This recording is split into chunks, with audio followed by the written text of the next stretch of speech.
नमस्ते everyone, Monika astrology में आपका बहुत बहुत स्वागत है। आज हम चर्चा करने जा रहे हैं मकर लग्न की और दिसंबर महीने के राशिफल की। सबसे पहले शुरुआत करते हैं ग्रह गोचर से। मंगल जो है वो कर्क राशि में रहेंगे पूरे ही महीने और 7 दिसंबर से 24 फरवरी तक रेट्रो हो रहे हैं, वक्री हो रहे हैं। बुध जो है वृश्चिक राशि में पूरे ही महीने रहेंगे और 26 से लेके 16 दिसंबर तक वक्री रहेंगे, यानी 26 नवंबर से 16 दिसंबर बुध भी वक्री रहेंगे।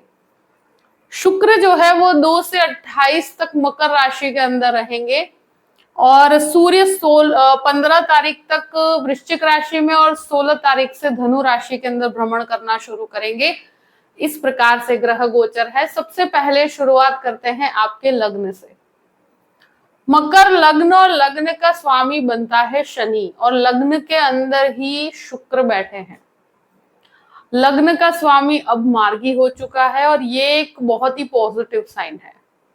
यहाँ मकर लग्न वालों के लिए मंगल का दृष्टि संबंध आपके लग्न से जुड़ा हुआ है, जो बहुत ज्यादा व्यक्ति को एक तरह से कहा जाए कि बहुत स्ट्रॉन्ग बनाता है, बहुत ज्यादा विल पावर देता है। शुक्र लग्न के अंदर लग्जरी ओरिएंटेड बनाता है, बहुत ज्यादा लग्जरी, बहुत ज्यादा अट्रैक्टिव चीजों के प्रति आपका आकर्षण रहता है।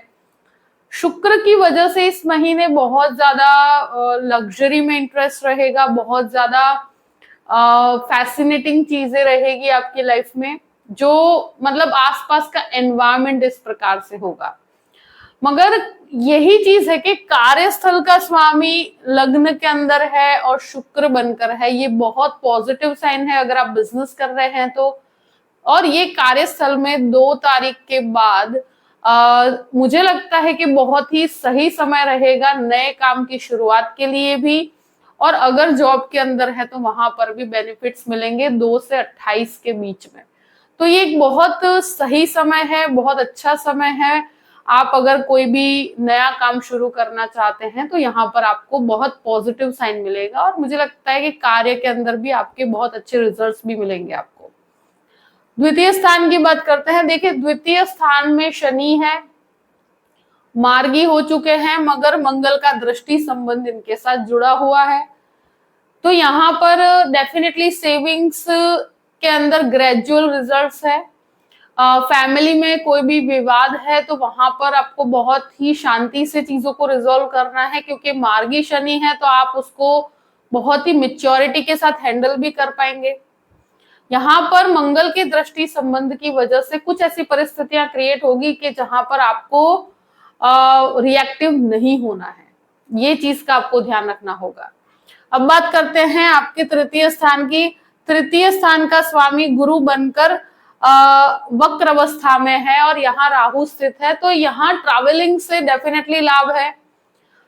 बच्चों की ट्रैवलिंग भी एक तरह से आपके साथ इन्वॉल्व रहेगी यहाँ राहु होने की वजह से, और गुरु का वक्री भ्रमण ब्रदर सिस्टर रिलेशनशिप के अंदर बहुत ज्यादा पॉजिटिव साइन नहीं है। अगर जॉइंट बिजनेस में है और अगर ब्रदर सिस्टर रिलेशनशिप में कोई भी प्रकार का ऐसा कोई सिचुएशन है तो वहां पर मैं कहती हूँ कि परिस्थितियां खराब होगी, तो हो सके वहां तक इस तरह के कार्य को नहीं करना है। यहाँ जो भी लोग लर्निंग एबिलिटीज की बात की जाए तो यहाँ आप बहुत कुछ बहुत अलग अलग जगह से सीख पाएंगे, तो ये डेफिनेटली रहेगा। राहु की वजह से कंटिन्यूअस आपको ट्रैवल करना पड़ेगा, ट्रैवलिंग से लाभ है, और कभी कभी वेस्टफुल ट्रैवलिंग भी आपको करनी पड़ सकती है। अब बात करते हैं आपके चतुर्थ भाव की। चतुर्थ भाव का स्वामी मंगल नीचस्थ है, वक्री है। प्रॉपर्टी के अंदर आपको अभी कोई भी प्रकार का डिसीजन लेते हैं तो मुझे लगता है कि सोच समझ के लीजिएगा। यहाँ पर बहुत ज्यादा पॉजिटिव साइन मुझे नजर नहीं आती। फैमिली और घर के अंदर एक एनवायरनमेंट बहुत ज्यादा पॉजिटिव नहीं होगा। मंगल यहाँ 7 तारीख के बाद वक्र अवस्था में है, तो मुझे लगता है कि फैमिली का या घर का माहौल, क्योंकि घर होता है हमारा चतुर्थ भाव, तो घर के अंदर जो अवस्था है बहुत ज्यादा पॉजिटिव मुझे नजर नहीं आती। यहाँ एक चीज है कि अगर आप कोई भी इस तरह का प्रॉपर्टी लेना चाहते हैं तो इस महीने बहुत ज्यादा जल्दबाजी करने से बचना चाहिए। यहाँ आप डिसीजन लेंगे भी सही तो मुझे लगता है कि बहुत ज्यादा जिस तरह का आप ढूंढ रहे हैं वो आपको प्राप्त ना हो पाए। और समय लगेगा आपको परिस्थितियों को नॉर्मलाइज करने में, मगर जिस तरह की प्रॉपर्टी बेचना चाहते हैं या लेना चाहते हैं तो वहां पर ये समय के अंदर बहुत ज्यादा फायदे कारक परिस्थिति मुझे नजर नहीं आती। अब बात करते हैं आपके पंचम भाव की। देखिए, पंचम भाव का स्वामी शुक्र लग्न में है, गुरु यहाँ वक्री है। रिलेशनशिप इश्यूज परेशान कर सकते हैं। जो भी लोग रिलेशनशिप में है इस महीने बहुत हावी रहेगा। जो लव मैरिज करना चाहते हैं, परिस्थितियां यहाँ नॉर्मल करने में काफी एफर्ट्स लगेंगे और आपके मन पर पूरे ही महीने लव रिलेशनशिप हावी हो सकता है, कोई भी प्रकार का। यहाँ गुरु वक्री है तो बच्चों से कनेक्टेड कुछ मानसिक परेशानी हो सकती है, बच्चों के एजुकेशन से संबंधित आपको चिंता हो सकती है। यहाँ गुरु का वक्री भ्रमण बच्चों से कनेक्टेड चिंताएं देता है, बच्चों से कनेक्टेड आपको प्रॉब्लम्स होती है, उनकी लाइफ में कुछ परिस्थितियों को आप सही करने की कोशिश करेंगे। यहाँ जुपिटर का वक्री भ्रमण जो भी टीचिंग क्षेत्र में है, जो आईटी क्षेत्र में है, जो टीचर बनना चाहते हैं, मेडिसिन में टीचिंग करना चाहते हैं, उनके लिए बहुत फायदे कारक है। तो ये परिस्थितियों में स्टूडेंट्स के लिए बहुत ज्यादा संघर्ष की परिस्थिति, जो भी स्टूडेंट्स हैं उनका भटकाव हो सकता है। मतलब जो फोकस के साथ उनको एजुकेशन के अंदर एफर्ट्स लगाने हैं, वहां पर थोड़ी सी मुझे कमी आती हुई नजर आती है, तो एफर्ट्स बढ़ाने की जरूरत है। तो रिजल्ट्स के अंदर भी वो रिफ्लेक्ट होगा ही होगा। अब बात करते हैं आपके 6th हाउस की। 6th लॉर्ड बुध बनकर आपके 11th हाउस में है और वक्री भी है। तो यहाँ एक तरह से कहा जाए कि देखिए, हेल्थ की बात करें, सबसे बड़ी चीज स्किन रिलेटेड प्रॉब्लम्स, और सबसे इंपॉर्टेंट ये है कि ब्लड प्रेशर से संबंधित समस्या, स्टमक रिलेटेड इश्यूज इस महीने आपको परेशान कर सकते हैं। जिनके भी यूरिन संबंधित समस्या है उनको भी अपने स्वास्थ्य का ध्यान रखना होगा। यहाँ लोन लेते हैं तो मुझे लगता है कि 16 तारीख के बाद लीजिएगा, 16 तारीख तक लोन को कंप्लीटली अवॉइड कीजिएगा। अब बात करते हैं 7th हाउस की। 7th हाउस में मंगल जो है 7 तारीख के बाद वक्री होंगे। मैरिड लाइफ में जो भी लोग परेशान हो रहे हैं, अभी समय ऐसा है कि मंगल यहाँ होने की वजह से गृहस्थ जीवन में ईगो क्लैश होता है। जो न्यूली मैरिड कपल है उनके भी इस समय के अंदर बहुत ज्यादा विवाद होंगे, बहुत ज्यादा झगड़े और विवाद परेशानियां बढ़ सकती है।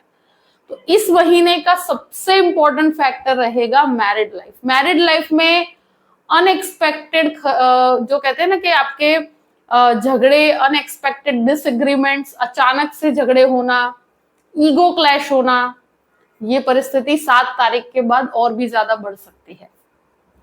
तो हो सके तो गृहस्थ जीवन को यहाँ संभालने की जरूरत है। बहुत ज्यादा रिएक्टिव नहीं होना, बहुत संयम बना के रखिएगा, बहुत शांति बना के रखिएगा। जो पति पत्नी है, अपनी लाइफ पार्टनर की हेल्थ का भी यहाँ पर बहुत ध्यान रखना होगा। जो भी मकर लग्न के हैं तो अपने लाइफ पार्टनर के स्वास्थ्य संबंधित अगर समस्या है तो यहाँ पर मुझे लगता है 7 तारीख के बाद और भी ज्यादा ध्यान देने की जरूरत है। तो स्वास्थ्य संबंधित समस्याएं होंगी। पार्टनरशिप बिजनेस को कंप्लीटली अवॉइड करना है, ये समय पार्टनरशिप बिजनेस के लिए सही नहीं है। जो लोग मेडिसिन का बिजनेस करते हैं उनके लिए ये समय बहुत फायदे कारक है। अब बात करते हैं आपके अष्टम भाव की। अष्टमेश सूर्य बनकर आपके लाभ स्थान में, उसके बाद 12th हाउस के अंदर है। जो भी विदेश संबंधित कार्य में, रिसर्च ओरिएंटेड कार्य में आगे बढ़ना चाहते हैं, और स्पेशली उनके लिए मैं कह रही हूँ, वो स्टूडेंट्स के लिए 15 तारीख के बाद की अवस्था फिर भी फायदे कारक रहेगी। और यहाँ अनिद्रा संबंधित समस्याएं भी 15 तारीख के बाद आपको परेशान कर सकते हैं। थोड़ा over stressful, overload of work आपको परेशान कर सकता है। रिसर्च के अंदर आपको डेफिनेटली लाभ होगा। ये लर्निंग के लिए समय बहुत अच्छा है। आईटी क्षेत्र में है और वहां पर लर्निंग की बात की जाए तो आपको बहुत कुछ ऐसी चीजें सीखने को भी मिलेगी, ट्रैवलिंग करने का मौका मिलेगा, नई चीजें एक्सप्लोर करने का मौका मिलेगा। 9th हाउस की बात करते हैं। 9th लॉर्ड जो है वो आपके लाभ स्थान में है, वक्री है। 9th लॉर्ड भाग्य का स्वामी वक्री है। तो 16 तारीख तक करियर में धीमापन रहेगा, चीजें थोड़ी स्लो डाउन रहेगी। डॉक्यूमेंटेशन में बहुत ध्यान रखिएगा, 2 से 3 बार आपको डॉक्यूमेंट्स चेक करने हैं। बुध वक्री है, यहाँ केतु की वजह से कह सकती हूं कि आध्यात्मिक चिंतन भी बढ़ेगा, आध्यात्मिक ट्रैवलिंग भी होगी। यहाँ कुछ स्पिरिचुअल कार्यों में आपका इंटरेस्ट रहेगा ही रहेगा। ये कार्य के अंदर बहुत आपका इंटरेस्ट बढ़ता हुआ मुझे नजर आता है, इससे आपको फायदा भी बहुत है। यहाँ फाइनेंशियल गेन जो चाहते हैं वो 16 तारीख तक मुझे लगता है कि रुक सकते हैं। 16 तारीख के बाद फाइनेंशियल गेन आपको होते हुए नजर आते हैं। 10th हाउस की बात करते हैं। 10th लॉर्ड लग्न में है। देखिए दशमेश लग्न में है तो कार्यस्थल में आपका प्रेजेंटेशन बहुत अच्छा रहेगा। आपका परफॉर्मेंस, आपको हर जगह पर जहां पर आपको किस तरह से काम करना है, और जो स्पेशली जो टेक्निकल क्षेत्र में है, डिजाइनिंग क्षेत्र में है, मेडिसिन क्षेत्र में है, उन सभी को बहुत लाभ है, क्योंकि आप बहुत अच्छा काम कर पाएंगे। तो करियर के अंदर चीजें बहुत व्यवस्थित रूप से चलेगी, बहुत अच्छा कार्य मिलेगा आपको। मगर पर्सनल रिलेशंस में आपको बहुत बहुत ध्यान रखना है, क्योंकि यहाँ पर मुझे पर्सनल रिलेशंस की वजह से वो फोकस आपका नहीं बन पाएगा। तो वहां पर आप थोड़ा सा आपके ऊपर काम कीजिएगा, जितना संयम रखिएगा। अगर पर्सनल रिलेशंस को चलाना है, वहां पर आपको बहुत बैठकर चीजों को रिजॉल्व करना होगा, शांति से रिजॉल्व करना होगा। अब बात करते हैं आपके 11th हाउस की। तो 11th लॉर्ड भी वक्री है 7 तारीख के बाद। यहाँ ब्रदर सिस्टर रिलेशनशिप में बहुत मुझे लगता है कि प्रॉब्लम्स क्रिएट होगी। यहाँ फैमिली के अंदर ब्रदर सिस्टर रिलेशनशिप में कहो, या आपके लाइफ पार्टनर के साथ रिलेशनशिप में कहो, हर तरह से एक तरह से मिसकम्युनिकेशन कहो या कंफ्यूजन कहो, ईगो क्लैश कहो, ये कंटिन्यूस इस महीने मुझे दिख रहा है। मगर यहाँ फाइनेंशियल गेन की बात की जाए तो बिजनेस के अंदर कोई भी पैसे लगाते हैं या कहीं पर भी आप किसी के कहने पर इन्वेस्ट करते हैं, तो ये चीजें बहुत कैलकुलेटिव अप्रोच के साथ कीजिएगा, क्योंकि यहाँ मुझे लगता है कैलकुलेशन परफेक्ट होना बहुत जरूरी है। मंगल वक्री है, यहाँ कहीं पर भी सिर्फ आपकी इच्छा है इसलिए आप पैसे कहीं पर भी लगाते हैं, लोन लेकर करते हैं बिजनेस के अंदर, तो बहुत कैलकुलेशन के साथ ही यहाँ पर आगे बढ़ सकते हैं। यहाँ बहुत बड़े रिस्क लेने से बचना चाहिए। अब बात करते हैं 12th हाउस की। देखिए 12th लॉर्ड जो है गुरु बनकर आपके पंचम भाव में है और ये वक्री भी है। सूर्य यहाँ पर स्थित रहेंगे, तो ये डेफिनेटली कि बच्चों के एजुकेशन के पीछे कुछ खर्च हो सकता है, बच्चों को बाहर पढ़ने भेजते हैं उसमें कुछ खर्च हो सकता है, ट्रैवलिंग के पीछे खर्च हो सकता है। यहाँ मुझे लगता है कि मोस्टली जो यहाँ जो भी लोग स्टूडेंट्स हैं उनके पीछे एक्सपेंस होगा। और सूर्य यहाँ पर जो 12th हाउस में आते हैं, कभी कभी 15 तारीख के बाद अनिद्रा संबंधित समस्याएं ये देता ही देता है। यहाँ एक चीज डेफिनेटली कहूंगी कि जो 12th लॉर्ड वक्री है तो ये खर्चे बहुत ज्यादा करवाता है, तो आपको खर्चों पे बहुत कैलकुलेशन रखना होगा। जो भी लोग कोर्ट कचहरी से संबंधित समस्या से निकल रहे हैं, तो इस समय के अंदर जिसके भी लाइक प्रॉपर्टी के और डाइवोर्स के केसेस चल रहे हैं, उनको इस महीने बहुत ज्यादा फायदे कारक परिस्थिति नहीं है। तो जितना हो सके इस समय में रिएक्टिव नहीं होना है। बहुत ज्यादा आप अगर झगड़े करने की प्रवृत्ति रखेंगे तो आपका ही नुकसान होगा, क्योंकि ये समय आपके लिए फायदे कारक नहीं है। स्पेशली अगर जॉइंट प्रॉपर्टी का कोई केस चल रहा है तो शांति से इस समय को निकालिए, यहाँ पर आपको बहुत ज्यादा फायदा नहीं होगा। अगर यहाँ किसी के भी डाइवोर्स केसेस चल रहे हैं तो यहाँ पर मुझे लगता है कि अगर म्यूचुअल अंडरस्टैंडिंग से चीजें हो जाती है तो सबसे बेस्ट रहेगा, क्योंकि यहाँ अगर आप झगड़े की प्रवृत्ति रखेंगे तो परिस्थितियां आपके लिए ही खराब होगी। और यहाँ डेफिनेटली एक चीज जरूर कहूंगी कि खर्च यहाँ पर बहुत कैलकुलेटिव रखने, क्योंकि लग्न में शुक्र है, व्यक्ति लग्जरी के पीछे खर्च करता है, बहुत सोचे समझे बिना वो एक्सपेंसेस की तरफ चला जाता है। अपने खर्चों को बहुत ज्यादा प्रिसाइज रखिएगा, बहुत ज्यादा कैलकुलेट करके रखिएगा, तो आपको प्रॉब्लम्स नहीं होगी। जो भी परिस्थिति है मैंने आपके सामने रख दी है। आई होप कि ये वीडियो आपको पसंद आया होगा। इस महीने फाइनेंशियल गेन आपके लिए बहुत सारे हैं। पर्सनल रिलेशंस को किस तरह से आपको ध्यान रखना है मैंने बता दिया है। अगर वीडियो पसंद आता है तो लाइक भी कीजिएगा और सब्सक्राइब भी कीजिएगा। Thank you so much. जय श्री कृष्णा।